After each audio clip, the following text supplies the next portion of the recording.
Reddy government చేస్తున్నది 100కి 100 తప్పు. ఎవరి దగ్గర పోయి అడిగినా ఏం చేసినా ఇది రాంగ్. గాంధీ రక్తం పంచుకొని పుట్టినటువంటి గాంధీ మునిమనవడే తుషార్ గాంధీ అది తప్పని అన్నాడు.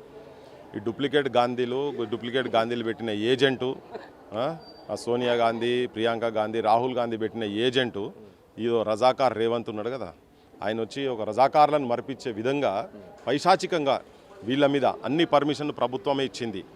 వీళ్ళు సామాన్యులు కాదు.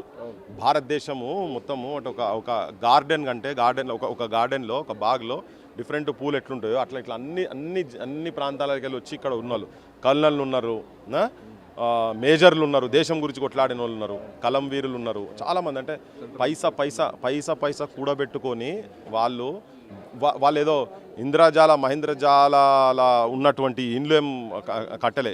ఒక చిన్న డబుల్ బెడ్రూము, త్రిబుల్ బెడ్రూమ్ ఇండ్లు వాళ్ళ జీవితాంతం కష్టపడి కూడబెట్టుకున్న పైసలతో కట్టుకున్న ఇండ్లు, పర్మిషన్తో ఉన్నటువంటి ఇల్లు. దీని మీద నీ కన్నువాడు తప్పు. ఇంకోటి నేను చెప్పిన గాంధీ గనుక నిజంగానే గాంధీ గనుక జీవనం ఉండేది ఉంటే వీళ్ళ బాధలు ఇట్లుండి ఇప్పుడు చెప్పింది కదా, విషం పెట్టి మమ్మల్ని అందరినీ చంపేసేసి మీరు కట్టుకొని అన్నారు కదా.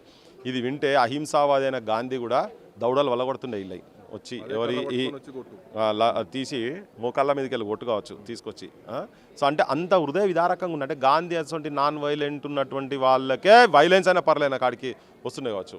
సో ఇది తప్పు ప్రభుత్వం చేస్తున్నారు. ఇంకోటి వీళ్ళు చెప్పేది ఏంది అసలు, ఇది మూసి ఇది మొత్తం ఇక్కడ నుంచి అక్కడ మొత్తం సుందరీకరణ చేయాలనే దాంట్లో ఇప్పుడు ఒకటి గాంధీ విగ్రహం ఏంటంటే ఇప్పుడు అంబేద్కర్ పెట్టిన కాబట్టి నేను పెడతా, లేదా సర్దార్ పటేల్ విగ్రహం బీజేపీలు పెట్టిన కాబట్టి నేను ఇక్కడ పెడతాను. ఈ దీంట్లలో పోకును ఈ పోకి. సరే, అంబేద్కర్ విగ్రహం పెడితే ఎవరి ఇల్లు కూలలేదు అక్కడ.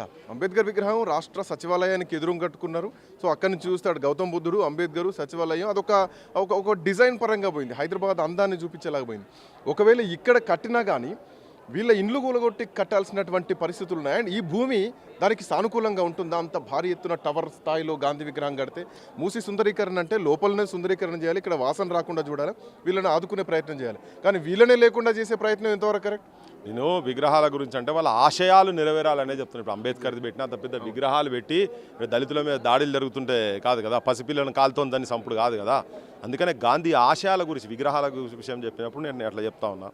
సో ఇప్పుడు ఇంత పెద్ద ఇండ్లు ఇవన్నీ ఉన్నాయి, కులగొట్టి కట్టాల్సిన అవసరం లేదు. బొచ్చడి జాగాలు ఉన్నాయి. గాంధీది ప్రతి ఒక్కరూ ఈ దేశంలో గాంధీ ఆశయాల తగ్గట్టుగా నువ్వు పాలన చేస్తే గాంధీ బొమ్మను నీ బొమ్మను కూడా గుండెలో పెట్టుకొని ఉంటారు జనం. కానీ అట్లా కాకుండా నువ్వు ఎలా ఒక గాడ్సేన్ మర్పించే లెక్కల రజాకార్ వారసుని లెక్క ఈయన చేస్తున్నాడు, ఇక్కడికి వచ్చి చేస్తూ ఉన్నాడు. సో ఈ బంగ్లాలు నువ్వు కూలగొట్టుడు అనేది ఫస్ట్ మానుకోవాల్సిన అవసరం ఉన్నది. అది నువ్వు అదేదో సీరియల్గా అక్కడ ఉన్నది